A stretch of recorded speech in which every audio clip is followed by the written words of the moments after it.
But I'm sure you've all had the experience where someone tells you it's okay, just smile, stop crying, it's not so bad, or reframe what you're thinking when you're just really trying to share your emotions and have some emotions about whatever the event might be.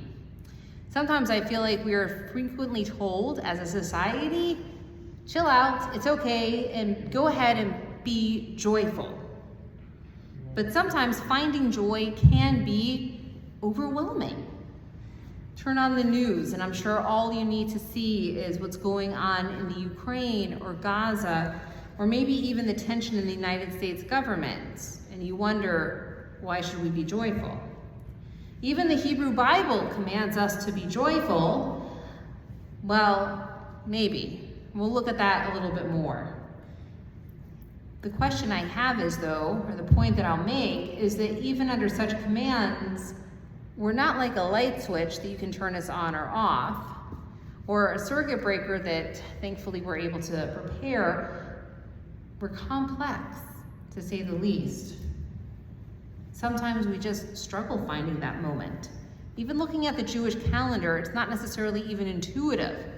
Tisha B'Av happens in the summer. I think it's a joyful time of year for beach and having fun, and yet this is a holiday of mourning the destruction of the temple. Purim in winter.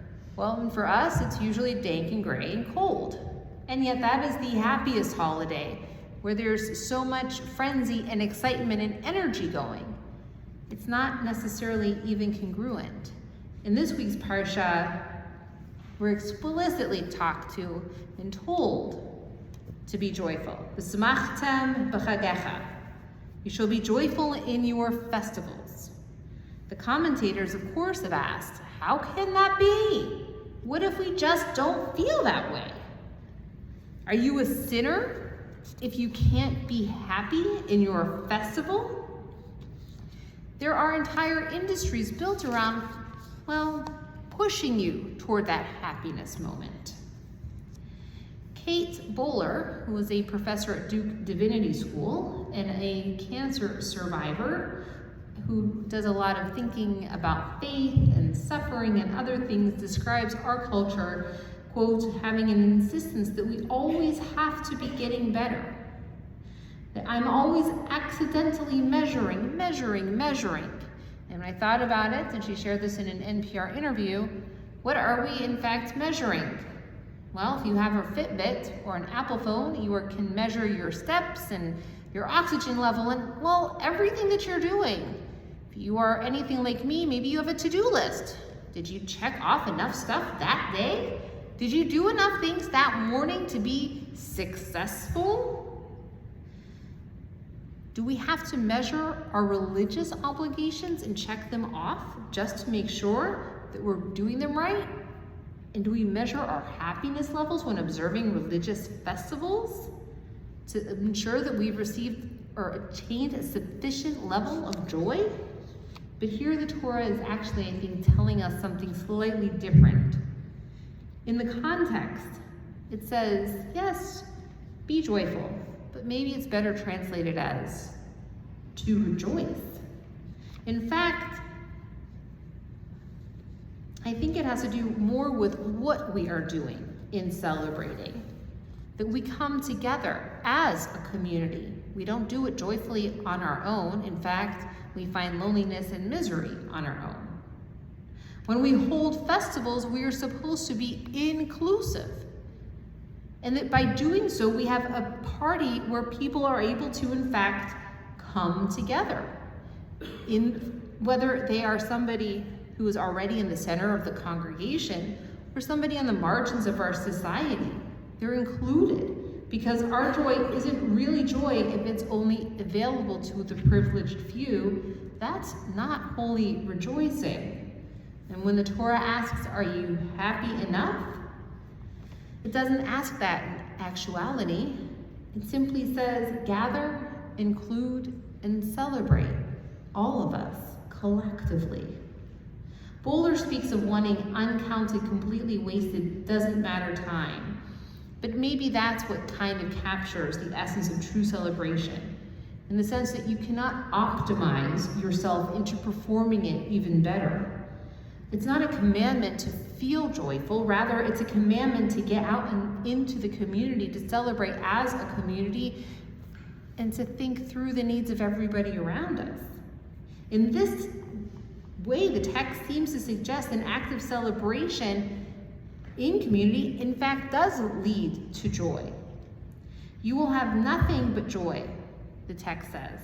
This happens sometimes if we have evenings when, well, maybe we don't feel like going out, but we force ourselves to.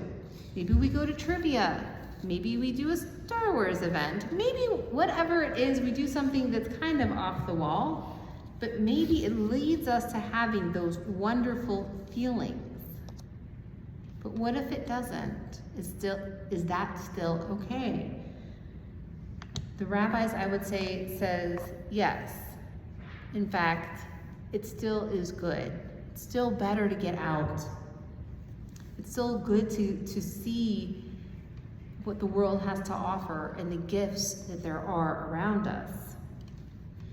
Sometimes though, of course, even when we gather, we're reminded of the suffering in the Ukraine, that Gaza is burning, that Israelis have PTSD, and American Jews face hardships by combating increasing amounts of anti-Semitism.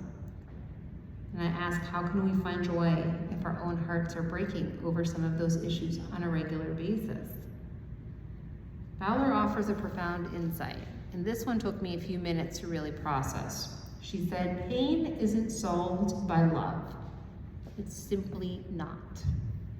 Confusing statement. Pain is not solved by love. What I think she's talking about here is that love doesn't make pain disappear. Rather, it may not even make sense of it or transform it into something else. The solving mentality is what Bowler is rejecting.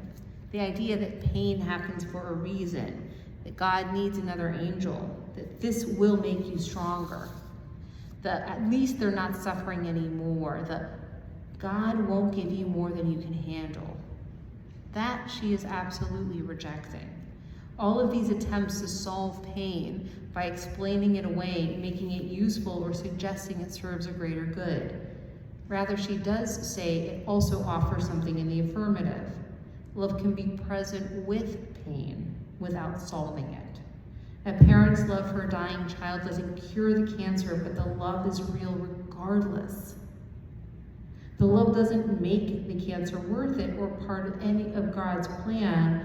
Rather, it's just present alongside the unbearable pain. And so when the Torah again commands us to rejoice while the world burns, it's not asking us to solve the world's pain or even ignore the world's pain through celebration. Rather, it's asking us to create a space where love and community can coexist side by side as a companion to one another. She's pushing back hard against toxic positivity of faith, the idea that love somehow erases or justifies our suffering. As a cancer survivor, she writes of herself, I'm really resentful of the way most people of faith talk about heaven as a solution to the problem. It's not. And what she means by that, again, is like what I said above. That it doesn't always make sense. Kate Bowler's insight, the pain isn't solved by love, echoes throughout our tradition. Rabbi Elazar, when suffering, declared, I do not want the suffering and I do not want its reward. He refused to let his pain justify or be explained away. And when Moses, in a different midrash, witnesses Rabbi Akiva's torture and demands an explanation, God simply replies to Moses, be silent. There is no justification, no greater purpose, just the reality of love and mystery, which coexist inexplicably. We are commanded to rejoice during difficult times.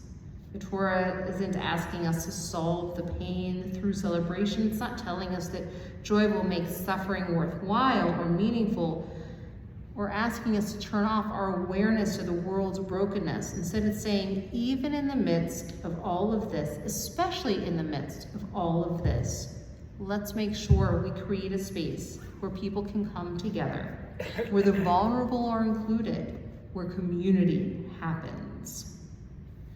May the deepest wisdom of V'smachta b'chagecha isn't about emotions at all. The deepest wisdom about Tzmachta b'chagecha isn't about the emotions at all. Rather, it's about the kind of people we choose to be when our world is broken.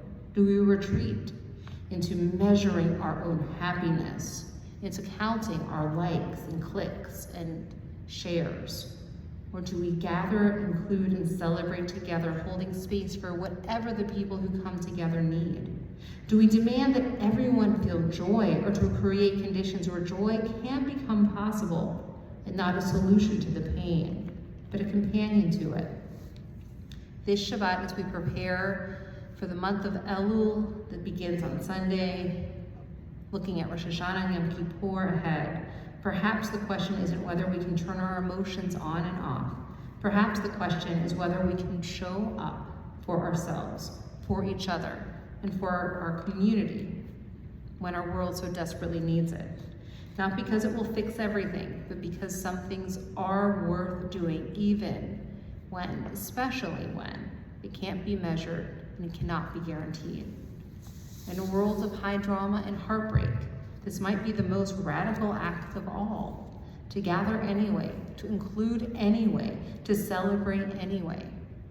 Not in spite of our pain, but alongside of it. Not because we have to feel joy, but because we choose to create space for one another. For the mystery of what happens when broken people come together and call it holy. Shabbat Shalom.